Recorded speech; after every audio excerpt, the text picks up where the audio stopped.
of two independent, interesting presentations, and they will set the tone for today's track. And after completion of those two presentations, we will start the discussion. My name is Matvey Voitov. I am manager of product marketing of Kaspersky Laboratory. In the program, we had Andrei Suvorov, who is my manager. He is in the security department of Kaspersky Laboratory, but he couldn't join us today, so I'll be mediating today's track. And now I'd like to invite the first speaker. His name is Vladimir Dashchenko. Vladimir is an expert from Kaspersky Laboratory on industrial cyber security. It's called Landscape of Threats in Industrial Security 2018. Good afternoon, dear colleagues. I will try to speak a little louder because behind the wall they're having a musical break. My name is Vladimir Dashchenko. I am a senior researcher on security systems in industrial security and infrastructure. Our group works on the search and analysis of different threats and vulnerability of industrial security. And I'd like to share some new trends as to what is happening in this area, in the area of industrial cyber security, and take a cross-section of the statistics from the beginning of this year. Please put my presentation on the screen. So that is it.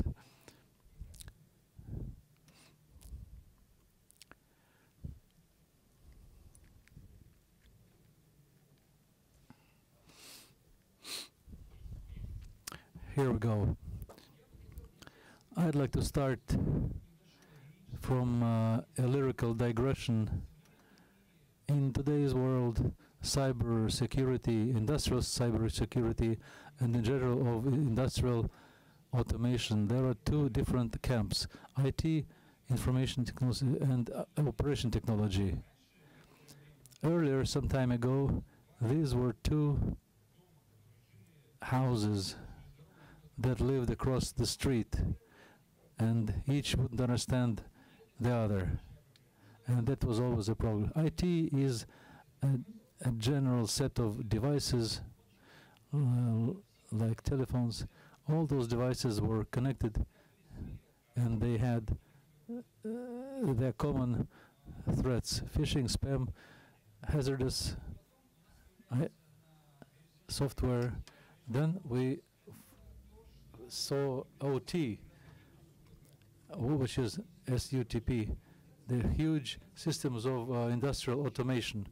And now that is both, they're united into the single ecosystem and must operate together and operate jointly. Or as Shakespeare wrote, plague on both your homes.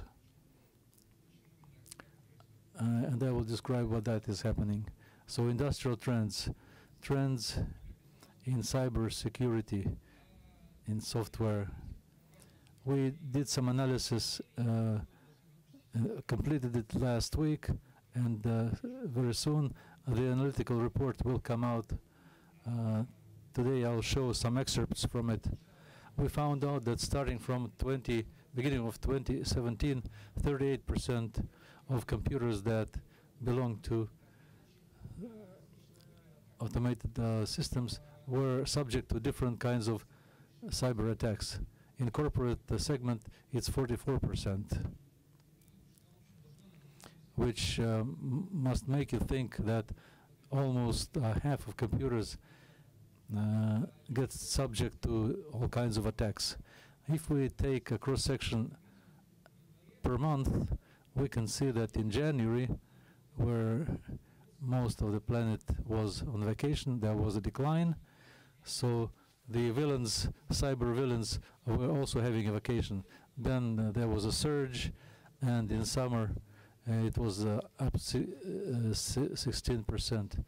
If we take top 10 countries that were subject to different attacks, we can see that as strange as it may seem, in the last 6 months, last year, Vietnam was in position 1. We don't understand, but 70% of computers that belong to industrial automation were subject to attacks. Maybe it's due to the fact that there are not so many experts that work in industrial security. But in this slide, I show you the top 10 countries. In our 6-month report, we are reporting on top 15 countries. That is more expanded information, and you will see all kinds of interesting data there. Where do infections come? Where does it start? The top problems are in the internet. Many may ask themselves why the systems of industrial automation should be isolated from internet, but that is only on paper. Very often there are some problems that operators working on the shift, they connect it to the phone, they go onto Facebook, social networks, and potentially that's a channel for infecting the industrial system.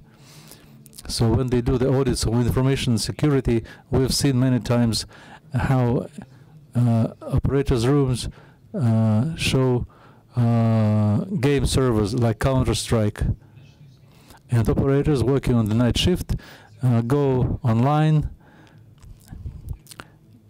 and they play against terrorists. So this is both funny and sad. The second most important source is our portable information carriers. That is a breach of security as well. Companies don't allow any flash drives or other carriers to be used, but in reality the operators and the owners of software and computers do adhere to the regulations, but there are companies of the third kind, so to say, those who service the systems, maybe a system integrator, and very often there is some disk or some carrier from the system integrator that get connected to the system, and they may be the source of infection. And the statistics show that actually 10% of infections happen through such portable information carriers. Number 3 source is email. It's phishing, spam, and that is the source of hazardous software. And less than 1% are all kinds of network storages. When maybe the corporate segment, in IT segment, there is a set of shared files that are accessible in the industrial segment. It so happens that in such files they store Trojan horse programs or software, and that will be another source of contamination. Some technical information about in which platforms hazardous software may be placed. Visual Basic Script is on place 1, but there is an interesting trend that on place 4 are AutoCAD files. That is the files that are very often used not directly in design, but part of hazardous software is delivered via such file types. Our team works on the search and identification of risks, and today I'd like to speak briefly about the results we have during the last year. We found more than 80 kinds of liabilities. Number 1 is the DOS, rejection of service, when the villain can send a network package, and the system will close down and stops responding to legitimate instructions. And the second place is remote code execution. In IT world, it's the biggest vulnerability. That's when the remote villain can use any remote code. But in the industrial automation systems, we believe that vulnerability, that the rejection of servicing is much more bad than remote in the automated systems, industrial automated system. It's important that the system functions continuously without intervals. And if a critical component is not serviceable, SCAD and the operator's machine or something, that may be very critical. That may cause some emergency stoppage or breakdown. There are 10 kinds of vulnerability, file manipulations, very critical as well. And there is another vulnerability which the vendor refused to eliminate. They said it's not a pack, it's a feature. They said, we don't think it's a vulnerability. We don't know what to do with it. What is included? Account manipulations or anything. So remote villain has the possibility to shut off the legitimate operator, to ban him in the system. In case of any events when they need to have access to a system, now they won't be able to do it. But the vendor refused to solve this problem about the critical aspects, distribution. In IT world, we believe that extreme critical vulnerability, medium vulnerability, and less important vulnerability. In automated systems, we think there are no less critical vulnerabilities. In any system of industrial automation is bad. So there are extremely critical, highly critical, and just critical vulnerability. And about 58 kinds of vulnerabilities belong to the most critical vulnerabilities. That was the old approach to vulnerability search. That's the standard approach to how they look for vulnerabilities. They consider a certain product, a specific product, and people who look for vulnerabilities try to understand what kind of vulnerabilities are present there. About a year ago, maybe about 8 months ago, we decided to go to the different level of vulnerability search. We pondered a little, and we thought that many systems of industrial automation have some technologies in common.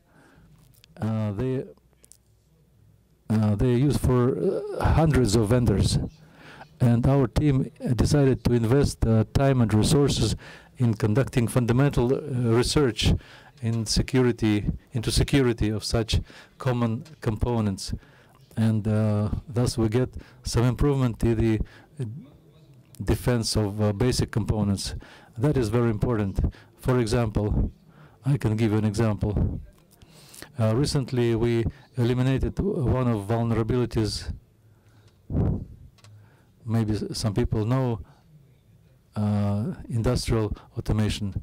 There is this protocol that is used, our technology, that is used in the industrial automation systems. Our team managed to find critical vulnerabilities in this framework or in this protocol. OPC Foundation, that's the company who supports this technology, they eliminated that and included Kaspersky Laboratory into the closed groups, into the OPC Foundation Security Group. That's the group for investigating security of this technology. And that was great honor and achievement for us.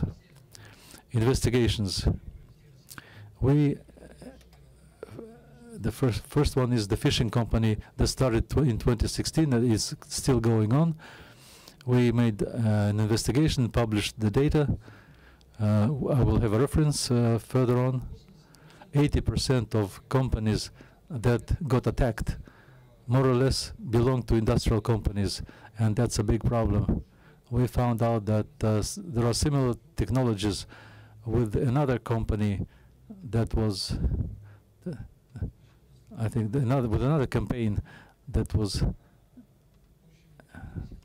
and we're still investigating that company, and we have a report online. So we found out what those villains are trying to do. They're trying to steal technological documents and projects. We don't understand whether this is part of a big company or this is some kind of limited company. Another interesting company is the company that is located in the Middle East. They would have stoppages of technological processes. They addressed the vendor couldn't help. They addressed us. We came and saw, we recorded traffic, made investigation, and found out some interesting things. That there is an excessive load on the network. We found out that many operators' machines were part of both network, and the communication between the operators would stop the technological process, and the control was out of order, and we managed to help them. I could not miss to mention Expedia WannaCry thing. I don't think there is much to say. Much investigation has been done, statistical analysis and all that, but we wanted to look into how these hazardous things were happening in industrial networks. There are three ways: network bridges or network devices that I mentioned before. We have a report on the website. So that is our non-commercial project in sharing the knowledge and skills about industrial automation systems. And what are the scales about Expedia? Most of the companies that suffered don't belong to industrial companies. The top companies are oil and gas or manufacturing.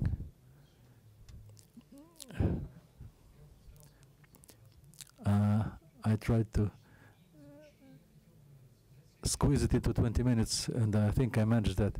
Information security, especially in industrial automation, is a very sensitive topic, and not many are ready to share it. And on the one hand, it's good. I understand. On the other hand, this is a huge problem.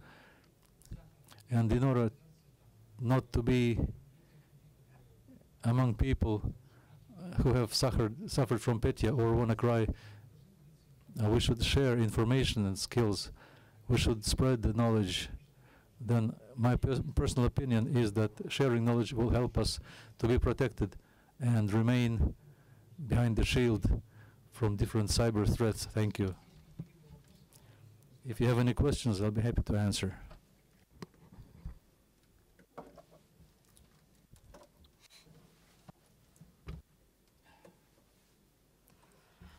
Good afternoon. My name is Victor, and I deal with security in my job. There are a few points, and the most important one for me is what is the key goal of attacking industrial networks from outside? Is it stealing information or blackmailing or some other purpose? For example, analyzing networks for further exploitation. Well, I cannot answer this question completely because some attacks stay hidden and we cannot understand what is going on. But based on this phishing campaign, we were able to find out that the guys that were phishing industrial companies then sell this data further to third parties. So probably that's a part of a big attack, of a bigger campaign, or maybe it was industrial espionage. It's not clear. Other examples demonstrate that some criminal groups that are dealing in cyber crimes can be potentially aimed at emergency shutdown of industrial processes or stealing some technology. For example, in many industries, for example, manufacturing medical drugs, the very recipe of a pill can be recorded in the basic PLC program. So how much of what component to add when. So by stealing this information, potentially the criminals can get this very confidential data. Okay, may I ask two more questions? The second question is, recently I read about this attack on the industrial network by injecting the malware code in centralized updates. So there is a legitimate software installed on computers, and one of the servers was infected. So legitimate software updated, and the whole network was infected. How frequently does it happen? How dangerous is it? And is there a way to cope with that? Yes, it is a big problem indeed. There is that's called watering hole attacks. Another example, besides the one you have provided, there are many forums for example, for electrical engineers where they communicate, or a club of electrical engineers, and criminals can hack this forum and place Trojan-infected code on these forums to potentially infect such companies. It happens quite frequently, and that's one of the vectors of in attacking industrial companies. To cope with that, you have to go through the whole chain of suppliers. So you need to look at this supply chain and monitor it, analyze threats. We even have this feature. We provide threat analysis for a specific industry. So we track what could potentially happen or has already happened. We analyze forums and so on to see if they were attacked or infected. Okay, and the last thing, I've seen it myself and could hardly believe it. There is manual scanning of vulnerabilities, finding vulnerabilities manual, and then manual infestation and encrypting information for blackmail. So let's say a hacker has identified a sub-network, and they know it belongs to a certain company. They get into a certain server and encrypt everything, including reserve backup servers, and they're asking, for example, for $30,000 to get this information back. How often does it happen, and is there a way to this very process, so with this penetration moment, can we identify it? Well, that's probably the best question so far. It does happen, unfortunately. It does happen quite frequently. And the big problem nowadays is with these encryptors or blackmailers or other malware that's called wipers. When data is just wiped out, you can pay $3,000 to $300,000, but you will never get your data back. How can you deal with that? Any attack has an initial entry point, and there is a class of solutions that help to protect you from these attacks and send security alerts to the initial entry points, and notification that security has been breached, and security administrator gets this notification. I don't want to advertise too much, but we do have a solution for industrial systems that monitors such activities. So that's it. and it's called KICS, Kaspersky Industrial Cybersecurity. Colleagues, sorry, we have to stop our questions. Vladimir will join the panel discussion later, so you will have a great chance to ask him questions during the panel discussion. Let me repeat that we have a very busy agenda now, and I would now like to invite the next speaker, Thomas Menze, who represents ARC Advisory Group, and he's a senior consultant at this company.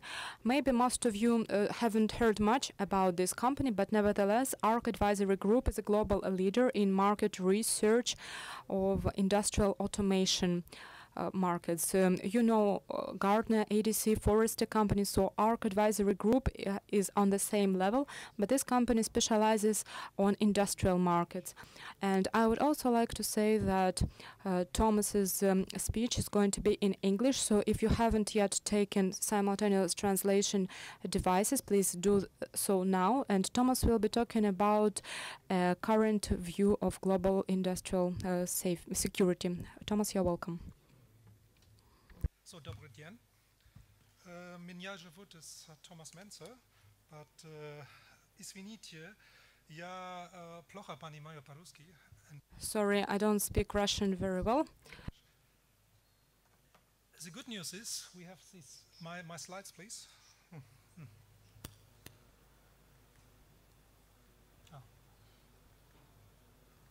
We have the slides in Russian, but I have to speak in English. I hope this is not too inconvenient for you. So let me start with a couple of words regarding ASC. ASC is a market research company, but we are doing special market research service. We are only researching the automation industry, and the automation industry is divided in two parts. We are doing the factory automation and process automation. And cybersecurity, of course, is one of a very important aspect. And today we are going to discuss the process automation market in general, some comments to the cybersecurity investments. Then we have a close look on cybersecurity today and cybersecurity tomorrow. And of course, we discuss some cyber defense landscapes in the industry. So let's really start with the first topic, and that is the process industry. And how is this process industry splitting global investments? As you can see, in EMEA, that stands for Europe, Middle East, and Africa. And sorry for that, Russia is included into Europe. We see this is the highest amount of spending, so roughly 39% of the investments coming from Europe. And the reason for that is relatively simple. Europe is, from the original point of view, very strong in exporting things and defining standards.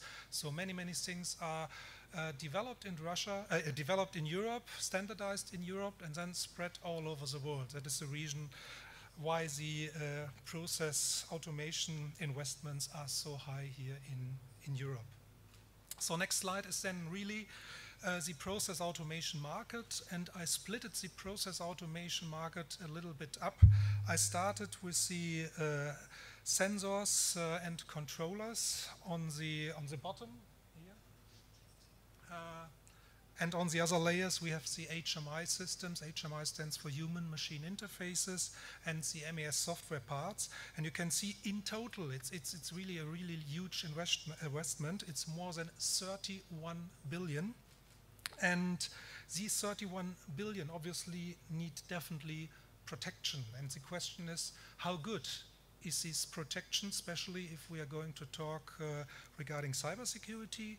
And the big question mark is this protection above, in line, or below average? And as you can see here, from our own research, we have found that the investment in cybersecurity is roughly 1 billion. We said earlier on the total investment in the global process automation in Europe is 31 billion, so it's a very simple mathematics here. We have a factor of 2.8%. So end users and operators, they believe that 2.8% is enough to protect the automation equipment around the globe. And to be honest, I'm in doubt. I know some other ratios from the industry. These ratios are higher. So 2.8% is definitely not the right part. And I think if I would be a plant owner or if I would be an operator, I would rethink my strategy if this kind of investment is good enough. Especially, sorry, the other way around, especially if we discuss some other things and coming back to the automation, to process automation today. And if you see the vendors, they are going to embed more and more security in the automation equipment. You can buy today PLC systems, DCS systems with already security embedded. But there are some human factors which are really not, let's say, under control. We see from our research quite often poor password management in the industry. We are seeing some companies are not using all the security measures. They are available and sometimes really installed. And we can see some strange behavior that people and operators doing their head in the sand and not realizing they are really targeting. We have heard from the previous speaker, so there are more and more attacks against the process automation plants, and it is easy to predict with this kind of behavior we definitely cannot survive in the future. And do not expect this human behavior can really solved by suppliers. So the suppliers, they can only deliver the required hard and software to protect your plant. So the human behavior is in your team, and you have to change how to motivate your team, use the security tasks, use the security tools already available. And we did our own investigation. It's a bit old, it's not brand new, it goes back to the year 2015. And please look now only, because of course this is the right complex chart, look only to the blue bars here. So we asked what is the number one objective for using cybersecurity, and safety and plant availability. That was the answer. More than 60% really said in this survey, safety and plant availability, that is our objective. But to be honest, without the right protection, without the right cybersecurity strategies, the safety is definitely not under control. Only 21% consider information confidentiality as be important, but so on, safety and availability is on top. A little surprise was here the regulatory requirements. So obviously some plant owners, they hope if we get more regulatory requirements like standards and this kind of stuff, the level of security may increase. I'm definitely in doubt. So coming to an end from the existing process automation cybersecurity, it is definitely not under control. So the investment is quite low compared to the industry average. The objective, safety and availability, is definitely a good thing, but the human factor needs to be improved, because if we keep the human factor on a level as it is, then we definitely not in the position to increase the level of cybersecurity. And now let's talk a little bit what's happened tomorrow. Because if the situation today is not under control, maybe everything becomes better tomorrow. And let's discuss this here. What you can see on the slides behind me, that is really an overview on a process automation plant. And the normal process automation plant is here. So this is the normal process automation environment, where we have all the sensors, actuators, remote I/O systems, PLC, DCS, HMIs, and so on. And this is already connected to a digital world, because in many areas we have already maintenance procedures, we have procurement procedures who are digitized. That means we connect really our industrial environment already to the digital world, and we need, of course, a decent level of cybersecurity. But what happens tomorrow? And I took here one simple example. I took a normal pump. A pump in the past was a relative easy device. There was not much smartness built in. But today, these pumps become smarter and smarter, because if you enable IoT, the Internet of Things, then this little pump becomes more connectivity. It can really predict that something inside the pump is maybe wrong, and because of that, it does communication to some networks. It does communication to the supplier itself, and maybe because of that, this pump is really another part of the process automation control chain, which is connected to the internet, and we have hundreds of these pumps. My message here today is, in the process automation environment tomorrow, we will see much more devices connected to the internet, much more interfaces, and that multiply the risk being attacked. And if we are going to discuss this, and sorry, I pre-warn you a little bit, this slide is now a bit complex, but let's assemble and start it from the beginning. You see on the top here really the typical attackers. We have normal hackers, we have hacktivists, we have cyber criminals, we have terrorists, and we have unfriendly nations. And the likelihood, to be attacked, what is that? First of all, we have to set the first two groups, really the general hackers and the hacktivists. They have normally IT knowledge, not much process automation knowledge. The other three, they are much more clever regards process automation, because they know the bits and bytes within your control procedures and components. And really here the attack vector the possibility being attacked, can you see in this graph? Because it is very, very likely that the general hackers and the hacktivists will attack you, and it's very unlikely that cyber criminals and terrorists attack you. But if you look here really on the potential impact, and this is the graph in red now, if you're attacked by a terrorist, the impact will be much more painful, because a normal hacker maybe get access to a specific system, and that's it, and you can restart the system and issue solved. A terrorist is maybe more clever, and he damaged something. And don't forget, if we now see really what kind of resources are available within these attacker groups, we can see that the terrorists, the criminals, and of course unfriendly nations have sometimes unlimited resources, so they can really use internal vulnerabilities of your automation components, and they can hurt you extremely. They can hurt you so extreme that you lose complete control of your plant. That means everything runs without a safety system, and then your plant availability is completely compromised.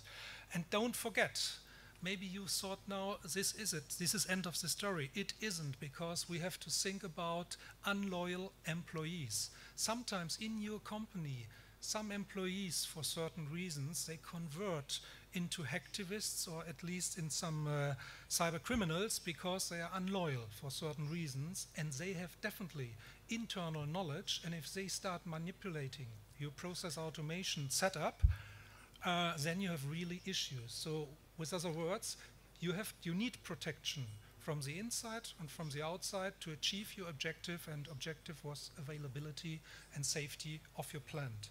So you have really to think about regarding the following things. So who is really accountable in your plant for the automation security management? Who is really the driver? Are all security responsibilities understood and clearly assigned? That goes back to this human behavior. Is your team really aware? What does it mean to deploy all these safety measures? And on the next slide here, What level of expertise is required in each individual facility? In some facilities, there's the risk being attacked may be higher, and there's another subset of expertise required than in others. And last but not least, to what degree can specialized expertise be centralized? That means not everywhere in your plants are the IT specialists available. Maybe you try to centralize something and establish your own in-house standards, and these can be deployed in the subsidiaries. So to summarize the whole thing, you have to establish really a cybersecurity management thing, and including into this cybersecurity management thing, you need something like patch management.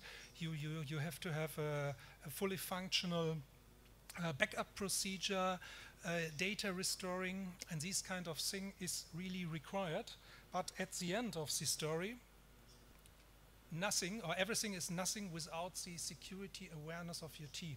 I think the most crucial and important point is try to get security awareness in your team and then really use the security components already available in the market or embedded in your automation products.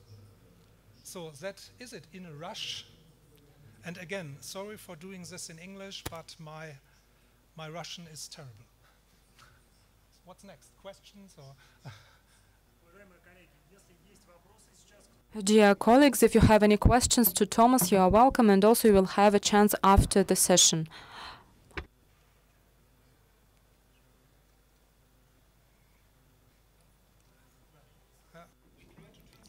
Мы пробовали вроде переводить доклад.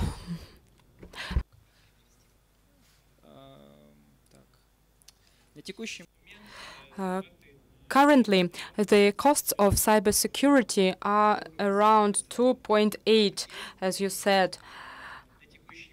Is there any prospect of increasing this amount, and how the manufacturer of software and hardware is providing security from their side? So how much is security provided and this cost built into the cost of the product itself? Okay, I think in many cases today security is already embedded and hasn't changed the price of the product itself, but this embedded security is not always enough, so you need things, external things, additional things. And remember the second or third slide. So this 2.8% security investment compared to automation investment is not, from my point of view, good enough. So good news is in some products is security already built in and comes for free. You have just to use it, overcome the human factor. If you really separate network structures following the defense in depth strategy or whatever, you need additional components, and that needs to be purchased.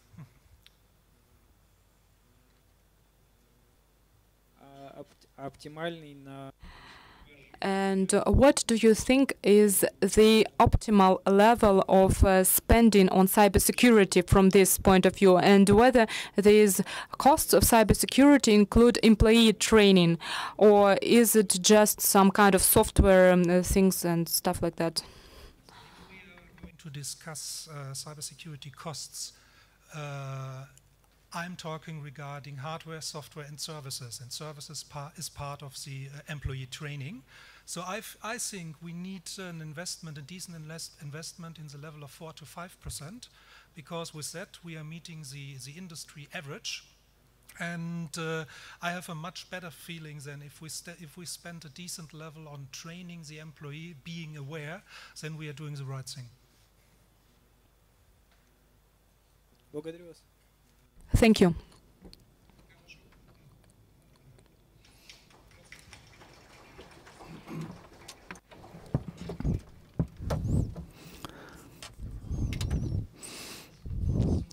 Thank you, Thomas.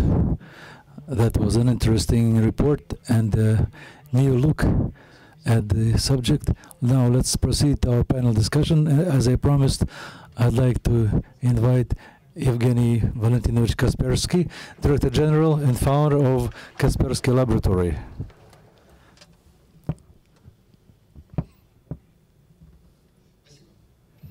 Thank you. You can take pictures. Now I'm wearing a suit and a tie. It's really, you have luck to see me this way. Usually I wear my jeans, not just a tie that is so tight like this. This is not connected with industrial security in any way. It's nice to see that this room is full. That speaks of the fact that industrial security is now enjoying great attention. Fortunately, there are many good guys, and unfortunately, there are some bad guys out there. So that's all around us. Sometimes we don't understand how much we depend on all those digital things. If we look around us, how many devices, besides telephones and computers, how many devices are connected to are online? 1, 2, 3. Then in the second row, then video cameras. I don't see any here, but anyway, many things. Recently, to my surprise, I found out that when I travel and I stay in a hotel, there is a clever device called a door. And this is the key to the door. Yes, that's it. When they say that our production is not online, I am saying, okay, now you're entering your office, you're opening one door, you're opening another door, and if you have access, you can open another door, and then you come to a turbine. Do you think the turbine is offline? But how did you get there? How did you get inside? So the reality is such that the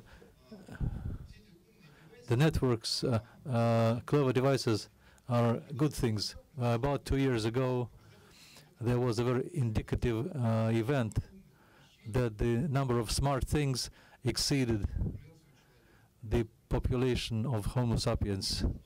The world becomes smarter. If we believe the scientists, Homo sapiens or human is a very ancient technology. It's 500,000 years ago that it was designed. We're about to retire, but smart things don't sleep. They don't want salary. They make less mistakes. There are no problems.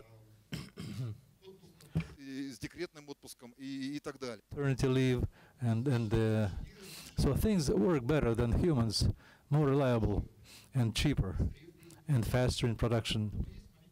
But there is a small problem with it: security.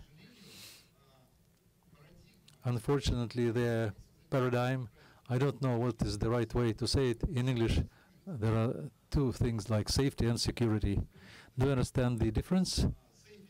Safety is the rubber mat in the bathroom so you don't fall over. And security is the fence around your home. These are two different things. Now there is a change of paradigm. If previously we could guarantee the highest security by putting up a fence and a security guard with a gun, there was a great risk of the human factor.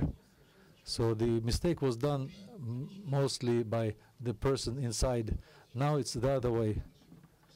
The clever automaton doesn't make any mistakes, but there is a risk of somebody invading from outside and breaking things inside, which is very bad, because the threats are all around us. These are energy sector.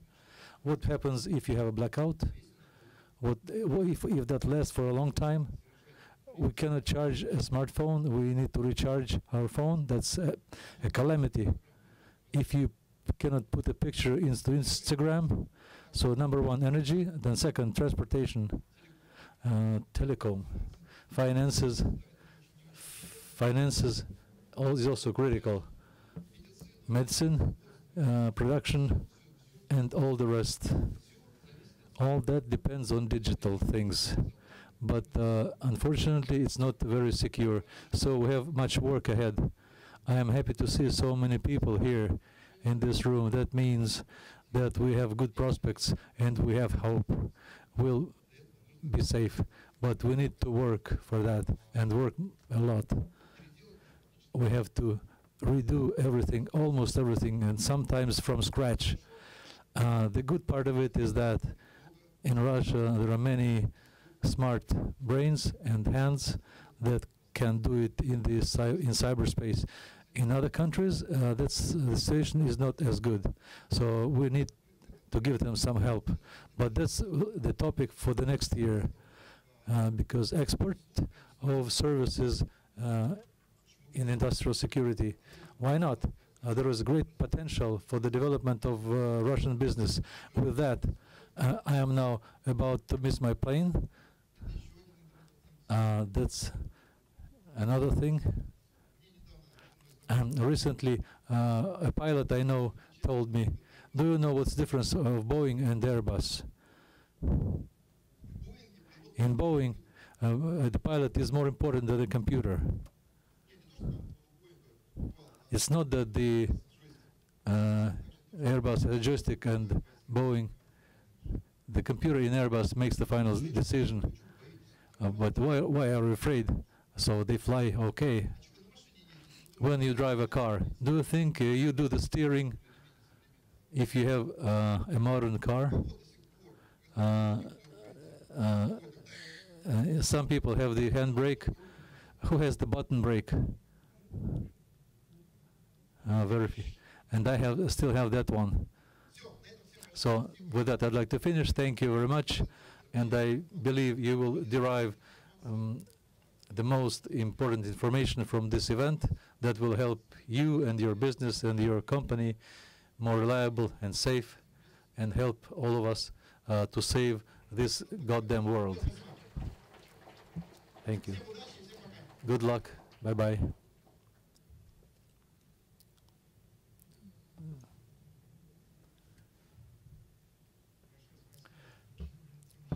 Thank you, Evgeny, for this energetic presentation as usual. Now we'd like to proceed to the final part of our programs, the panel discussion. And I call on the colleagues on the panel board to take their seats.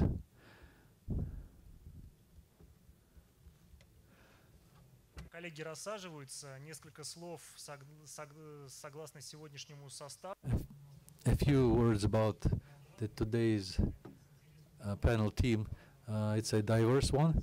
Let me start presenting the people. Alexander Alexandrov, Rostelecom Company. Ruslan Stefanov, Honeywell Company. Sergey Martinov, Siemens. And Ilya Petrov, ICL. We wanted to have Maxim Gribov from Rosset. He couldn't come. And Vladimir Dashenko, you know him already. About today's panel team, we tried to assemble all the ecosystem of industrial security. We have the national provider. We have two leading of vendors in industrial automation, and one of the most important system integrators in cyber security and including industrial security. We wanted to involve one of the customers and the representative of Kaspersky Laboratory. Rosset is not with us today, unfortunately, but we called them. That's one of the biggest customers for industrial security because they are a critical infrastructure. I'd like to boast a little on behalf of Kaspersky Laboratory. Rosseti is one of the biggest customers in the Russian Federation who started to adapt Kaspersky Industrial Cybersecurity software. Recently, we completed a pilot project in Vologda. We protected a substation and we hope to roll it out. Let's start our panel discussion now, and maybe we will have a non-typical format. Each of the panel speakers will have 5 minutes. all of them prepared individual presentations so that they showcase the position of their company and stakeholders in relation to industrial security. And this will help us diversify the discussion, and we will understand how the leading companies in the Russian Federation work with industrial security.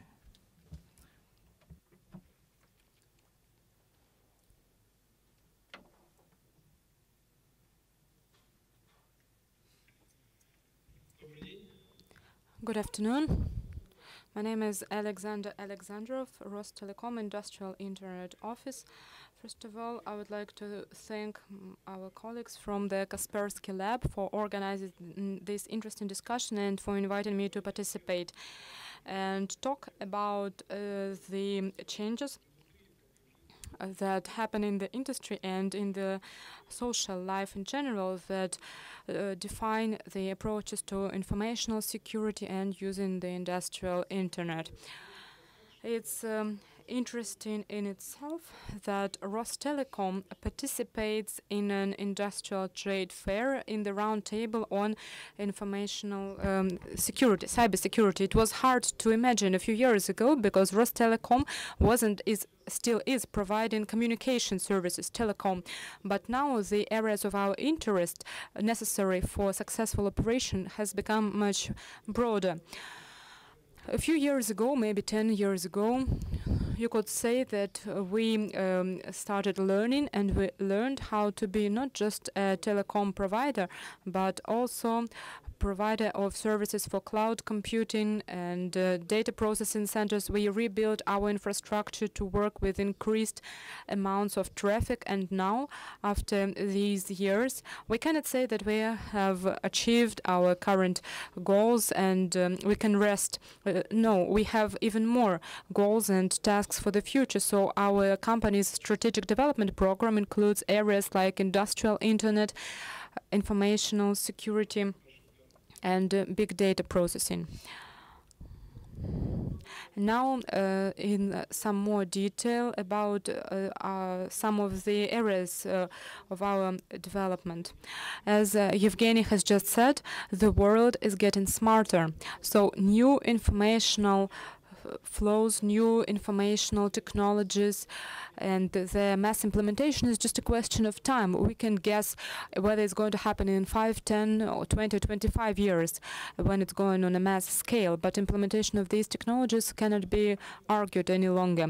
A second thing that's important is the fact that even though Rostelecom, as a telecom company, was always working with transferring data, but implementing new technologies now requires new levels. We need to work with technological data now. We must work in a very different way with them, analyzing them and providing the customer not just a possibility of transferring data from one point to another, but an opportunity, a possibility of making a decision to optimize the production chains using these data.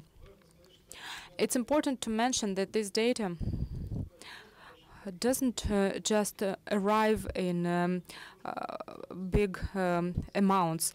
Also, this data requires a different approach from security point of view, because this data directly influences the security of a company and also the safety of people involved in it. And this defines very different requirements to informational security.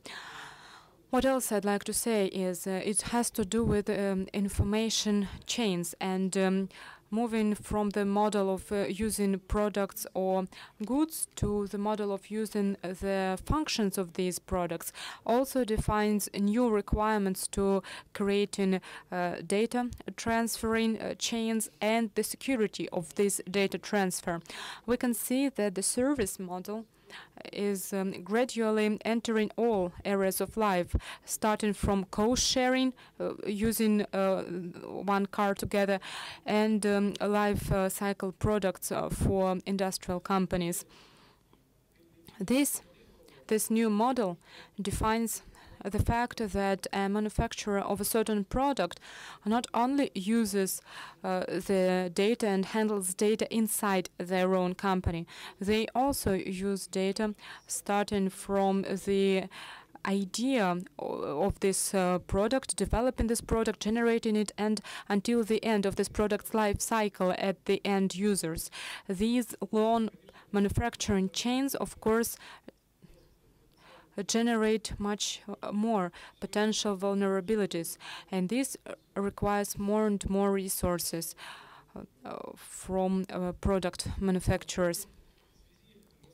In this regard, Rostelecom, having determined informational security as one of its strategic areas, is now offering a service model of using informational security products. When the user of these services can get a quick start and easy transfer, constant control over using current technologies, and we don't require that this customer uses additional production capacity or human resources because it distracts their resources from the company's core activity. Since we are not talking about solutions here, just setting some vectors for further discussion, I would like to mention another important activity that the first speaker has finished with. This is sharing information and cooperating. We are not trying to be only a provider of some technological solutions. We are offering cooperation as the only possible model for mastering new technologies in industrial automation, industrial internet, and informational security. We can see it on different examples all over the world. Together with Kaspersky Lab, we are members of a consortium that includes all leading companies that directly or indirectly are involved in this area. Manufacturers of software developers, hardware manufacturers, telecom companies, system integrators, and we can see how this industrial internet cooperation happens nowadays. Companies that are direct competitors in the market become members of this consortium to test new technologies. They organize pilot areas, and over quite a long time, for a year or 2 years, they are testing their industrial internet solutions, first at test benches, then at actual industrial companies. And one of the required conditions is participation of the end users of this product, that is industry representatives. We believe that this form of cooperation is really the only possible way of protecting ourselves from this whole range of threats that emerge when new technologies emerge that we call industrial internet. That is why we suggest everyone using Rostelecom as a big venue for testing new technologies. Together with Kaspersky Lab, we are already doing such joint projects within this international consortium of industrial internet. And characteristically, the first Russian project that was approved in this consortium was a project on industrial informational safety. It was aimed at protecting data in DCS systems. I would like to thank my colleagues once again, and let us cooperate, let us work together. Only together will we be able to protect ourselves from the threats that emerge in our contemporary world as we implement new technologies. Thank you. Thank you, Alexander. Thank you, Alexander. I can only join. Indeed, cooperation of different stakeholders in the market is the only right way to industrial cyber security. That's why we are all here today. And I now give the floor to our next panel speaker, Ruslan from Honeywell. And by the way, there was a question about what exactly the manufacturers of industrial automation systems are doing. So the next two speakers, Honeywell and Siemens, will have the opportunity to answer this question.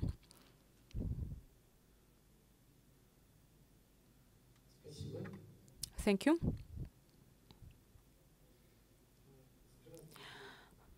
Good afternoon, dear guests and participants of the conference and exhibition INNOPROM 2017.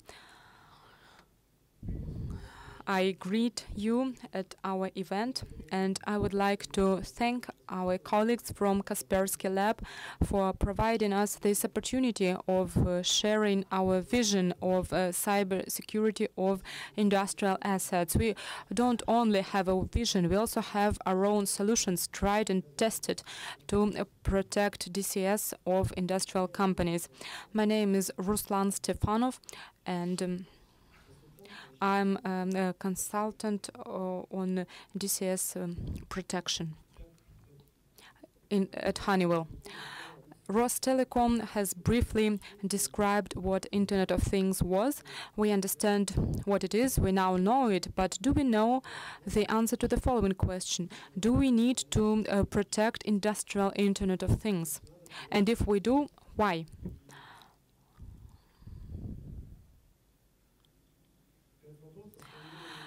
This question is not meaningless if we think about two terms that are actually two sides of a single entity. The first term is safety, and the second term is security. Let us imagine a model that consists of an environment and a human that inhabits it.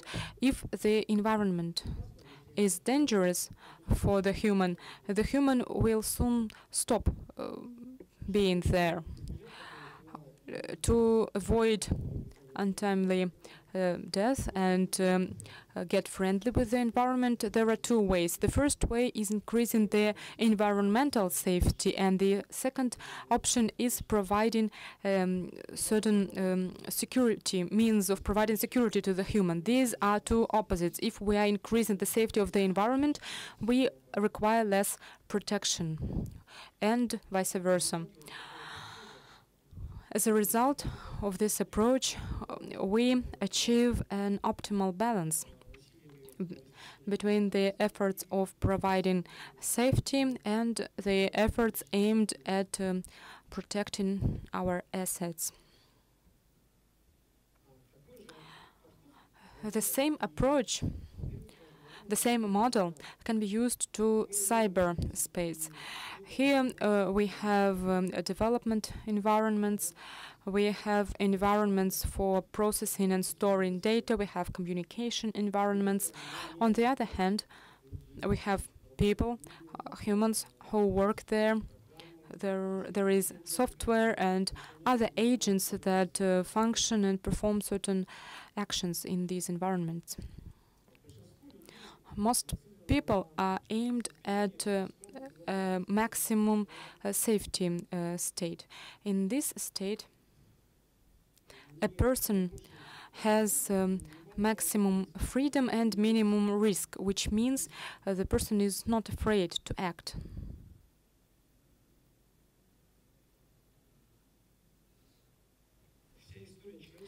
The whole history of humankind talks about this long and hard way to a safer world, but the reality is different now. Internet is becoming more and more dangerous. We have heard about recent attacks and epidemics of malware and encryption programs. We know that there are environments for developing attacks, and there are people who have the reason to do it and who know how to operate them. When these three factors come together, they result in attacks that harm us in terms of downtime, reducing the efficiency, losing companies' assets.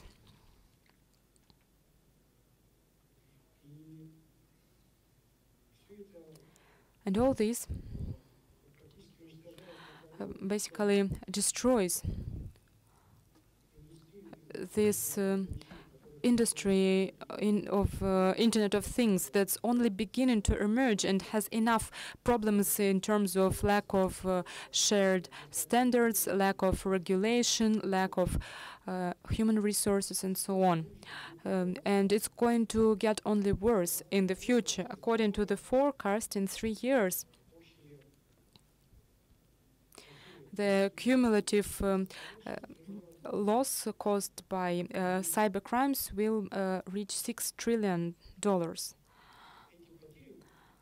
And this damage will include money theft, personal information theft, fraud, reputational damage,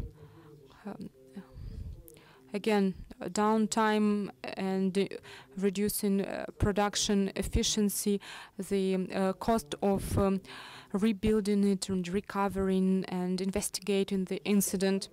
Taking this into account, we need to develop and expand the risk-oriented approach, risk assessment, to make properly considered decisions to protect your assets. Forbes believes that cyber risks are in the top 10 global risks of contemporary businesses, and current companies and company managers monitor these risks because contemporary companies are all dependent on innovations, and investors are interested in the companies that know how to manage their risks efficiently. For investors, it means that their money is as secure as the company's assets. So beginning this security for Internet of Things, we need to agree on the main security principles and follow them. According to these principles, we need to develop secure environments and create secure devices, develop programs, goals, and objectives. One of these important principles that I would like to emphasize is the principle of discontinuing this kind of patch approach when a product or a software is developed with mistakes inherent, and then you have to correct them with upgrades or patches, and that's an additional threat. Finally, I would like to emphasize once again and focus on the fact of the importance of cybersecurity of Internet of Things. We know that cybersecurity is, or rather, problems with cybersecurity are some of the obstacles for developing the industrial Internet of Things. And one of the effects of cybersecurity is increasing the cost of asset, because the risk of losing them diminishes. Solving problems of cybersecurity, we are making the future of the Internet of Things, our future, the future of our country and the world, become reality. Thank you for your attention. That's all I have. Thank you, Ruslan. And I would like to emphasize one more thing in Ruslan's keynote, and it has to do with the impact of cybersecurity to legal and financial security of organizations. And we can now witness how a whole new market is developing, and I mean the market of insuring industrial cyber risks. And as a vendor of such solutions, we can see that insurance brokers and insurance companies are paying attention to us. They come to us and ask us to consult them on the contemporary threat models, how cyber criminals can damage a company, how this all model can be integrated into their insurance programs. So that's quite an interesting aspect that certainly requires additional attention. So now I give floor to Sergey Martynov from Siemens. Yes, good afternoon, dear colleagues, and some history. Siemens has traditionally provided industrial automation solutions for companies, and 10 years ago we made this strategic solution to digitalize. So currently Siemens is a provider of a comprehensive solution for automating all stages of a product's life cycle, beginning with designing and developing any kinds of products, and to automation and creating digital digital copies of productions and a model in logistical flows in the production in terms of equipment operation, delivering parts, taking metal from a specific equipment.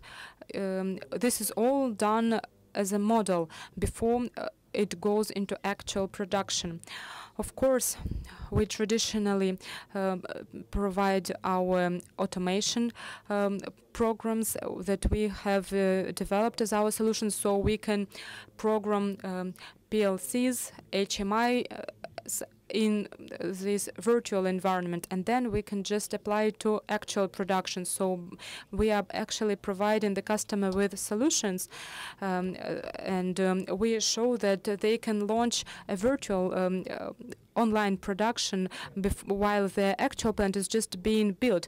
So we are just beginning to design something. We are just planning how to purchase equipment for the future plant. But even now, we are planning to create a full digital model, starting from the product end to the production. And we program PLCs in this hybrid environment, software and hardware, and we model the operation of lines. We model operation of all the equipment that's going to be installed at the plant. And then, when this plant will be built, we will just transfer this to the actual production. As for feedback, we recently went to the market with the new MindSphere product. That's a platform for industrial Internet of Things, and it makes it possible to collect all the information through different interfaces, including APC UA and other interfaces, our industrial networks, profit base, and you monitor energy consumption, how many products and how percentage of operation, heating certain parts of operating equipments. And since we are dealing with all stages of a product's life cycle, we are talking about digital data, and digital data must be protected. So customers are always coming to us and asking us to protect the data, the intellectual property they developed before launching the production. And of course, our customers want to protect the data in the production itself. So to finish my speech, I would like to say that a real challenge for us that we are facing now when we are implementing actual project is the human factor. That's not a cyber espionage or hackers. It's just regular employees at production who can damage this equipment so much just by pressing the wrong button. Due to the lack of understanding, they can break a multi-million-dollar machine. That's a real problem, and today we launched a big program of Siemens and Kaspersky interaction. We signed a strategic agreement at Siemens stand, signed an agreement with Kaspersky on mutually beneficial cooperation in protecting this digital data at all stages of a product's life cycle. That's all, and I think I squeezed it into 5 minutes successfully. Thank you. Yes, on our behalf, solving industrial security problems is important that there is cooperation between the providers so that they provide access to equipment. They discover interfaces because we cannot make quality, find quality solutions. And our interaction with Siemens is one of the happy examples of interaction between the supplier and the customer. Now I'd like to give the floor to Ilya Petrov. Ilya represents ICL company. That's our favorite and respectable system integrator. I am speaking so warmly about them because ICL was the first integrator in the Russian market, with whom we started out on some field projects in industrial security. Thank you, Matvey, for this nice presentation. I have blushed even. Maybe you don't see it. I'd like to thank you again, thank the organizers, thank you for coming and paying so much attention to this important topic. My name is Ilya Petrov. I represent ICL company. A couple of words about the company. ICL was based in 1991, so we're in the market for more than 25 years, and one of the main lines of business are information security.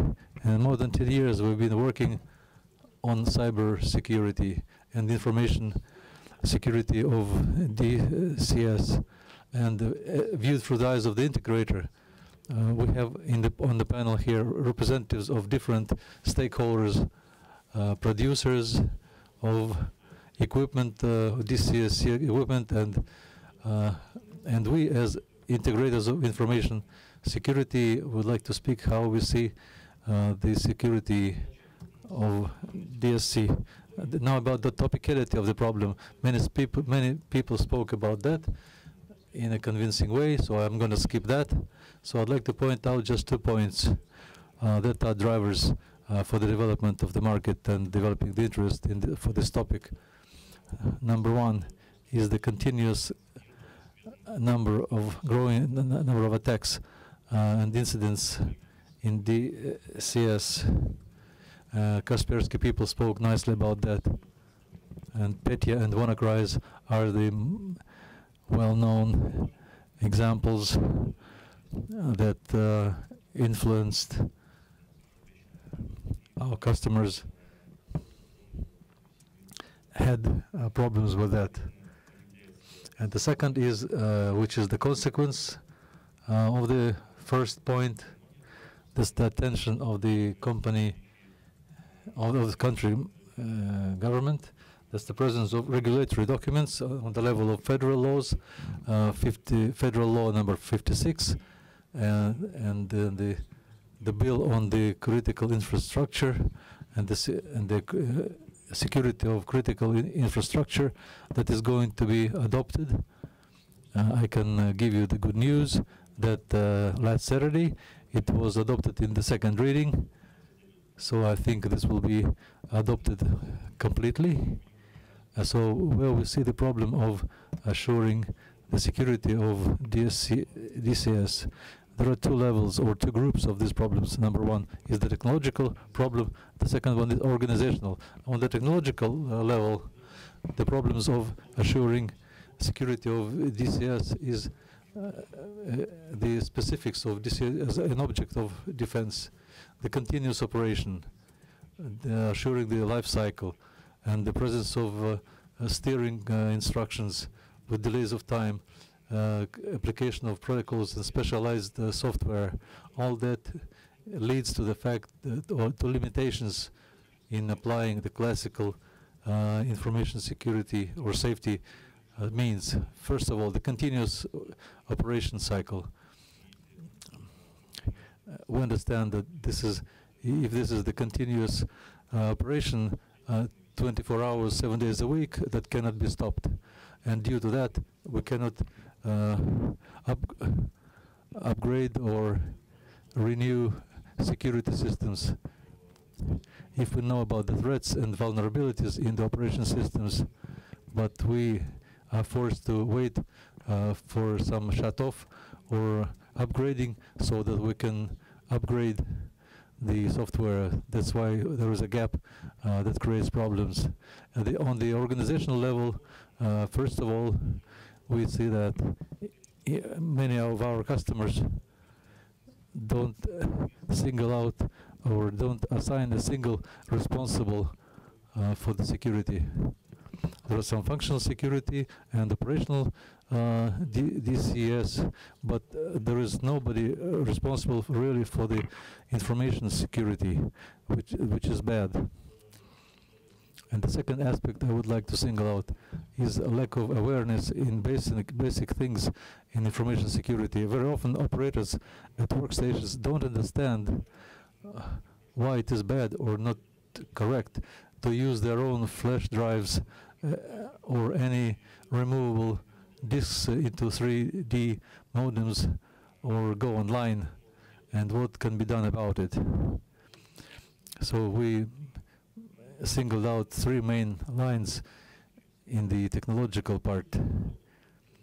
First of all, the mainstream of the technological approach is adaptation of the classical approach to information security. The market itself of information security has been developing for decades, and now we can use the solutions that were used before and adapt them. We understand that the key aspect here is minimization or zero influence on technological processes. So that is the protection of the perimeter of DCS. That is inter-network screening or prevention of attacks and analysis of traffic. The second important aspect is application of specialized solutions. I'd like to speak warmly again about Kaspersky Laboratory, who know how to work with industrial protocols, and they know how to work with workstations without reloading, which is a demand of continuous process process, and then building in the system of DCS into the general security system of the enterprise. It is clear that such obvious tasks as incident management requires a coordination of efforts. Such platforms that are set up on the scale of the company allow for such coordination and for common solutions. Who and why should be doing about some emergency?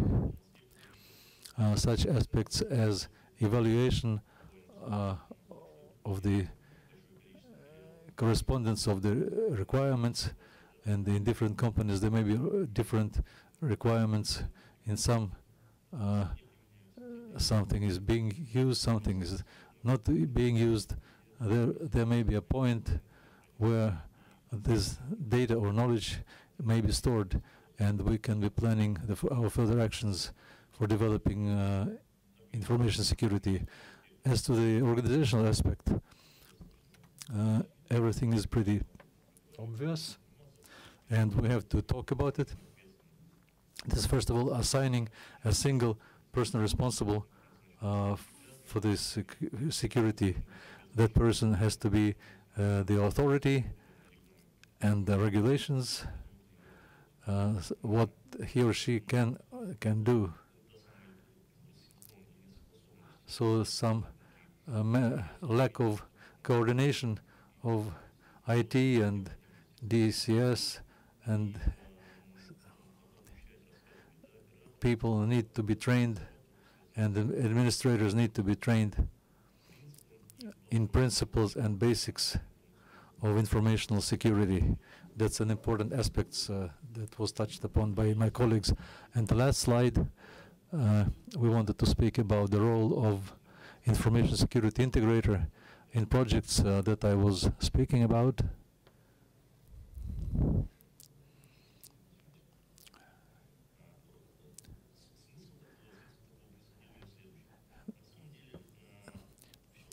Really everything that concerns upgrading or modernization or DCS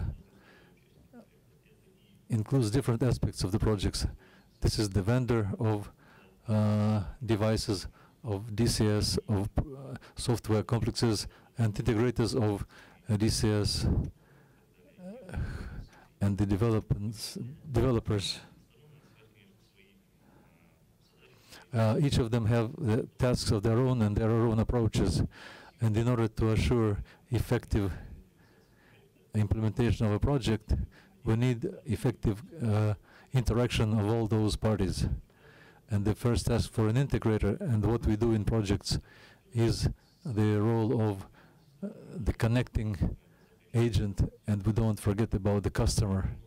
And the second important factor is selection of the set of technological means that matches our threats, and testing compatibility that is about interaction again with colleagues, testing the compatibility of the means that we select and protection devices with the DCS complexes. And there is a legitimate demand from our colleagues that they demand non-interference or installation of third-party programs into their complexes, or only with participation with joint testing of compatibility. And task number 3 is the development of project and evaluation documentation. DSC complex is DCS is usually in the line of capital investment, so that requires respective documenting, so that is being implemented. And the last issue I'd like to dwell upon is integration of the system, security system, into the general system. Here we need the knowledge of general approaches for information security. And in the way of conclusion, which is a positive conclusion, is that effective solution is possible if we understand the specifics of DCS and have competences in informational security, and we successfully solve the problem of interaction, internal and external actors, and we involve the competent integrator. Thank you.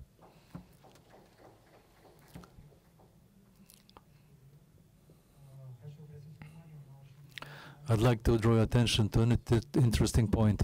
Today we had many independent reports, and in every report there is one topic: the increase of awareness of industrial personnel, people who work in industrial companies.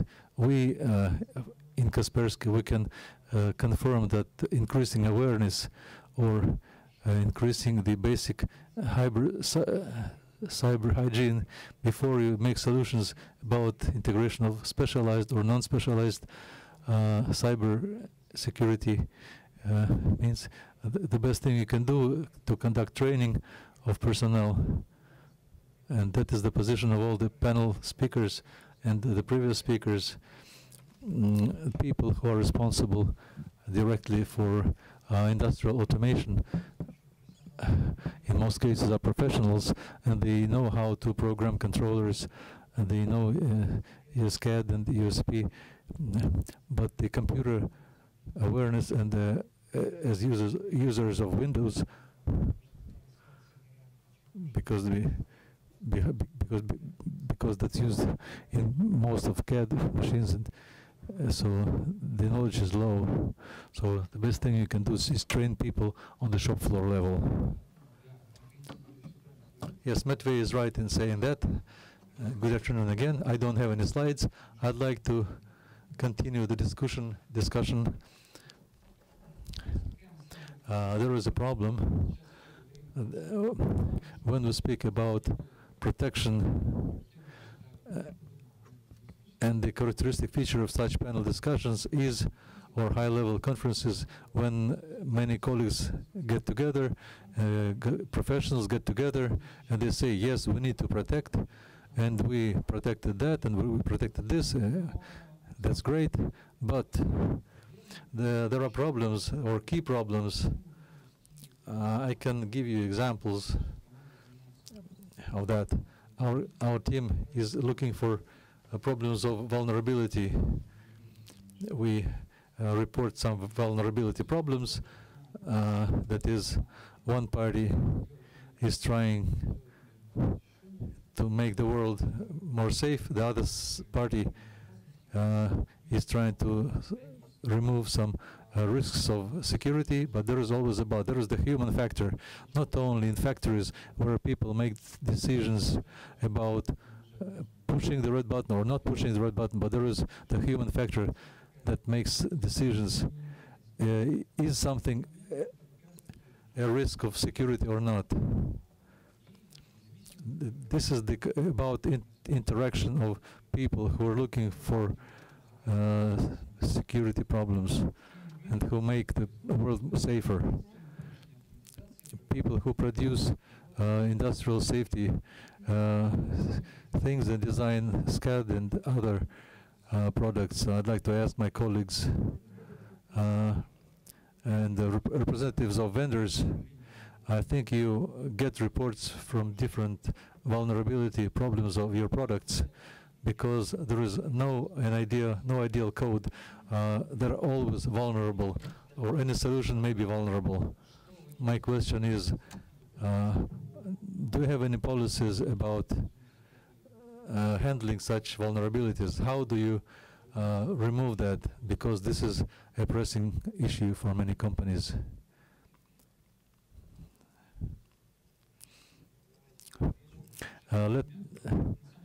Excuse me. In our company, recently, it was last year, maybe a year ago, in August last year, we announced the program on the search for vulnerabilities in our this bug bounty programs. So that is, if you find a vulnerability in our solution, in Kaspersky Laboratory Solution, you can report about this, send us a notification, and you will get money for that. And the money reimbursement is a good one. I am afraid to be not precise about the amount, the money amount, but that is good reimbursement. Yes, we are open for that. We will take reports about vulnerabilities, and we will try to remove them as soon as possible with public notification of our customers and the public that this problem was reported and it was removed, and in the new release it's not there anymore.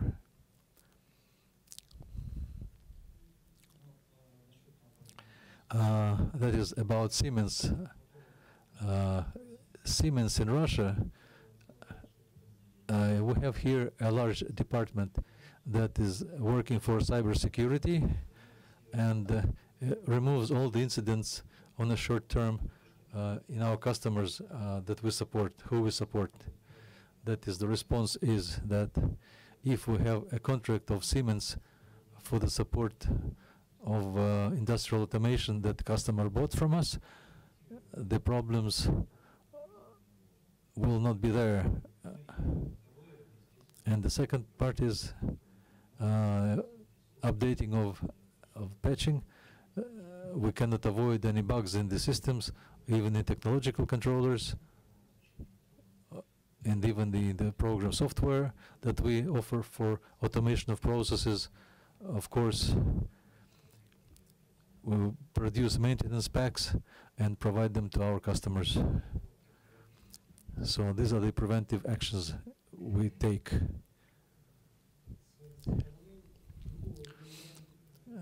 On behalf of from Honeywell, I can tell you that we have a broad gamut of different approaches and solutions. We have a special line of business that allows Honeywell cybersecurity that is independent from other company businesses. They have the functions of implementing different solutions and products of the company in DCS. Also, we have a special Singapore in Atlanta, and the list of equipment that includes DCS, where everything is combined and tested and checked for compatibility. And number 3, within the framework of service support, there is a global center that receives reports about any deficiency of our products and produces bulletins reacting to different attacks or events in security world, so that we coordinate efforts in our customers to combat any current threats. I'd like to add that our colleague from Siemens was very modest based on the experience of Kaspersky Laboratory I would like to point out that the very good work of the product team of Siemens, we work with them very closely. Last year we visited the headquarters, and I would put their team as an example or a role sample for others, because those guys work as clockwork. If we report about a vulnerability, they send us a report about receiving that notification, and they remove the critical vulnerabilities and publicly notify everybody that the vulnerability was removed. And there are other examples also from the top world vendors who, unfortunately, due to reasons unknown to us, trying to conceal such information. Last year we were in one of the largest projects for auditing a huge factory.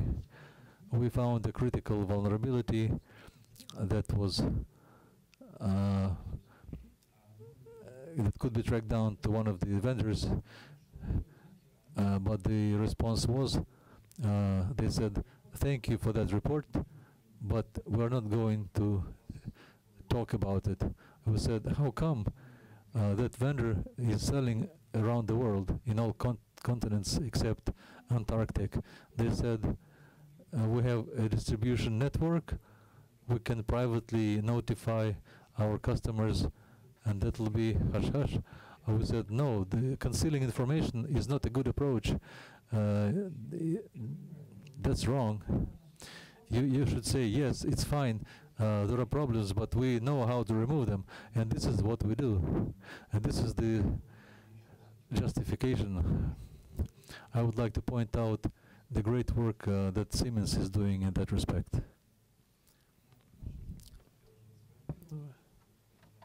Have already advertised our interaction in my first speech, so I didn't mention it the second time.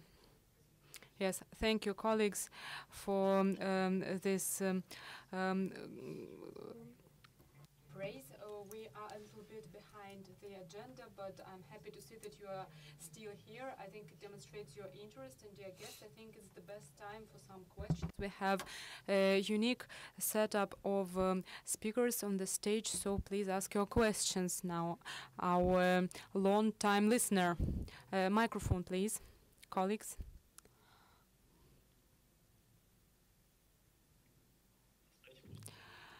Just to leave one microphone for this member of the audience, please.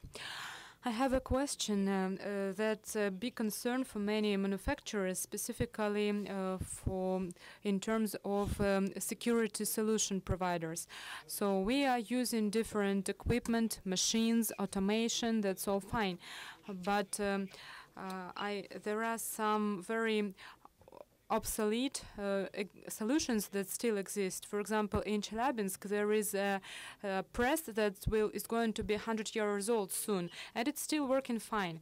And then there are solutions that were delivered at a certain point in time, and they are maybe a little bit smart. But what about the products that used to be manufactured some time ago but are no longer manufactured? For example, when Microsoft created a patch for Windows XP that's no longer supported officially. So what is if a product was made 20 or 30 years ago, it's used, it's still effective, and there is an issue of securing it? Do you make patches for it, and do you notify customers? So if it's working for 30 years and no one is concerned, but then we have found out that there can be some kind of failure, do you notify customers that they have this threat, this vulnerability at their plant? Okay, let me. That's quite a good question. It is a big problem.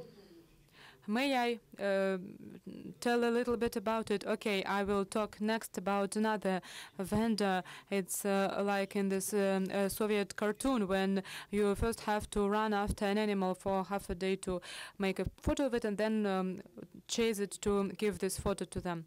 Okay, so it's a big question, and there can be many different answers because it touches upon a number of concerns, and it's the responsibility of the owner of this DCS. And some customers, depending on their level of maturity and so on, some customers are saying, we've purchased it and we will do whatever we want with this machine now. It's our business. And the customer decides whether it makes sense to upgrade the system. And in this case, if we can make a quantitative assessment of risks at old systems, we can compare what's better. Leave this well-functioning system that has tested its worth, but install additional security means to protect it from new threats, or upgrade the system, and the new system will be secure, and it will need a minimum of additional means of security. So you have to balance these two approaches. The customer looks at it and does the math and makes a decision. As a vendor, of course, we are interested in upgrading products, in promoting the new features, in having this progress, in a word, and we are doing it. And naturally, we always do workshops and send notifications, and if something happens like this WannaCry and so on, that's one of the biggest drivers. We notify all our customers that there is a problem, and we know that we know who needs what, and we address these customers, increasing their awareness and helping them decide whether they need to upgrade or they need to purchase some just additional security means. Let me just add a few words. Indeed, this is the customer's decision. If they continue using a 10-year-old product, and such customers exist, they ask us to update a program that is no longer manufactured. Well, yes, we always do webinars and email circulations and so on, and I'm 100% sure that this customer knows nothing about cybersecurity and doesn't go to any workshops.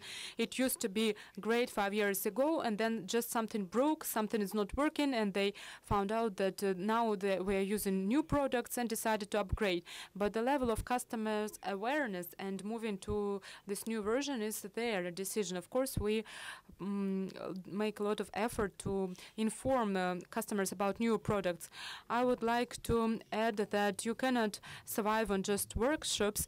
You need to use a comprehensive approach, and for example, we found a vulnerability of a controller of a large Japanese company. And we sent them a notification, and they told us, you know, we stopped supporting this controller 3 years ago. And I'm sending them as a response, you know, Google can do image search, and there is a search engine called Shadon, and you can search devices by mask. And I'm sending them a screenshot from this search system and showing them that now in the internet there is a couple thousand devices like that available, and I can tell that 99% of these devices are your solutions with a vulnerability. And this is a crypto library and password encryption problem. So we know how to, the encryption is performed and de-encrypt. And they told us, okay, we can notify our customers and tell them not to connect these devices to the internet, and that will be sufficient. And we are saying that's an obsolete approach. Maybe you can issue a critical patch because it's a vulnerability, be a cryptographical vulnerability, and see, even though you are no longer supporting these devices, they are widely used everywhere. We struggled with them for over half a year. Then we contacted the Japanese CERT, that's a governmental body, Cyber Emergency Response Team. And only after that, I mean, it took maybe a year for them to send a notification and an upgrade to these controllers, and the world became a little bit more secure. So here, besides workshops, webinars, and so on, we need to make people correct their mistakes. We must do it. Colleagues, thank you. We are really behind the agenda now. So thank you very much for your attention. I'm sure that you haven't asked all the questions you need. And today, Kaspersky Lab is holding a closed event. So if you can join us at this after party at 10 p.m., I hope all these speakers are going to be present there. So please come to me and I will give you the invites. Thank you very much, and let us give some more applause to our speakers.